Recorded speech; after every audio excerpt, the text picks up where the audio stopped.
রাজধানীতে সকাল ৭টা থেকে সন্ধ্যা ৬টা পর্যন্ত কারফিউ শিথিল করায় স্বাভাবিক হচ্ছে জনজীবন। রাজধানীর বিভিন্ন জায়গায় বেড়েছে যান চলাচল, খুলেছে অফিস আদালত, দোকানপাট। এই মুহূর্তে রাজধানীর মতিঝিলে আছেন সহকর্মী সিফাত শাহরিয়ার ও শাহবাগে আছেন সহকর্মী মেহরিন আনি।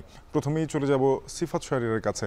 সিফাত, জানাবেন যে সড়কে যান চলাচল পরিস্থিতি কেমন?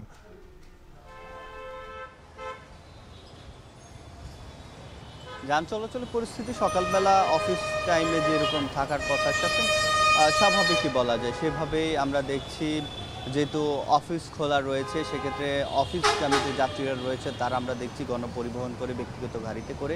আমরা যেহেতু অফিস পাড়া মতিঝিলে রয়েছে, এখানে আমরা তারা যাত্রী যারা রয়েছে তাদেরকে আসতে দেখছি। এছাড়াও অন্যান্য যে যান চলাচলগুলো রয়েছে, রাইড শেয়ারিং এর যেই বাইক কিংবা গাড়িগুলো রয়েছে সেগুলোও দেখা যাচ্ছে। অর্থাৎ এই যে সাধারণ মানুষের চলাচলের জন্য সড়কে যত গাড়ি থাকার দরকার সবগুলোই আমরা চলতে দেখছি, ছোট বড়।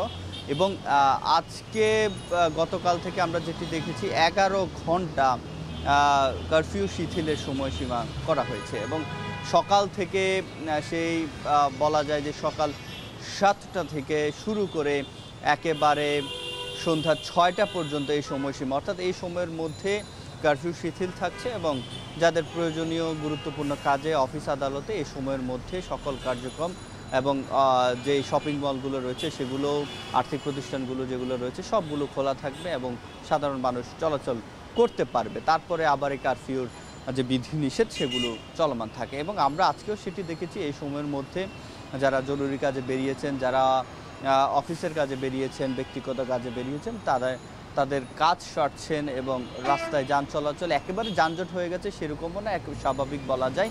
এবং আমরা সেই সাথে টহল বাহিনী দেখছি, যৌথ বাহিনীর একেবারে সেনাবাহিনী, পুলিশ, র্যাবের টহল করতে দেখেছি। এবং এই মতিঝিল এলাকাতে আমরা দেখছি আরামবাগ থেকে মতিঝিল এবং ইত্তেফাকের মোড় থেকে দৈনিক বাংলা মোড় পর্যন্ত এই জায়গাগুলোতে যারা সেনাবাহিনী এবং র্যাব, বিজিবির যে পুলিশ বাহিনী তাদের টহলে যেই ভ্যানগুলো, যেই গাড়িগুলো সেগুলো কিন্তু ঘুরে ঘুরে দেখছে এবং মোড়ে মোড়ে যেগুলো গুরুত্বপূর্ণ জায়গা রয়েছে শফিন, সেখানেও সেনাবাহিনী সহ আইনশৃঙ্খলা বাহিনীর অন্যান্য সদস্যরা অবস্থান নিয়েছে যাতে করে কোনো রকম অপ্রীতিকর ঘটনা কিংবা আইনশৃঙ্খলা বিঘ্ন না ঘটে সেদিকেও তারা সজাগ দৃষ্টি রাখছে। তো শাফিন, এই ছিল আমার কাছে মতিঝিল থেকে সবশেষ।